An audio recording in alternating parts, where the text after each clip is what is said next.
Hello everyone, সবাইকে আসসালামু আলাইকুম। আশা করি আপনারা সবাই ভালো আছেন। আজকে আমি সন্ধ্যার পরে আমার বাচ্চাগুলোকে নিয়ে গিয়েছিলাম চট্টগ্রামের পালি মার্কেটের মিস্টার ডিআইইউ নতুন একটা শপ হয়েছে। ফেসবুকে খুব অ্যাড দিচ্ছে এই সব বিষয়টা, তাই দেখতে গিয়েছিলাম আসলে শপের মধ্যে কি আছে। আপনাদের মাঝে একটু একটু করে তুলে ধরলাম। শপে এই ধরনের জুতা, স্যান্ডেল, তারপরে হচ্ছে বোতল শিশি দিয়ে, তারপরে এগুলো কি বলে বাচ্চাদের, এইসব দিয়েই ভরা স্বপ্ন। তারপরে হচ্ছে আপনার আরএফএল যে সবগুলো আছে সেই সবগুলোর মতো, কিন্তু এত অ্যাড দিচ্ছে যেন মনে হচ্ছে এখানে অনেক অনেক সুন্দর জিনিস আছে। আমার চোখে কোনো সুন্দর জিনিস পড়েনি। এই বোতল শিশি, ফুলদানি, এগুলোই আপনাদের মাঝে তুলে ধরা হলো যে শপটাতে আসলে কি আছে।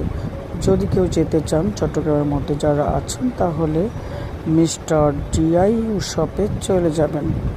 ঘরোয়া জিনিসপত্র, বাচ্চাদের খেলনা এবং হচ্ছে আপনারটাকে কি বলে, কলম, পেন্সিল, রং, বাচ্চাদের জন্য আপনার খেলনা জিনিস সেগুলো, মেয়েদের জন্য ক্লিপ আছে, হালকা পাতলা ছাতি টাতি আছে, এগুলো আপনারা নিতে পারেন, দেখতে পারেন। তারপর বাচ্চাদেরকে খাওয়া দাওয়া করে বাচ্চাগুলোকে নিয়ে সোজা বাসায় চলে আসলাম। এই ছিল আমার বলা কাজকে।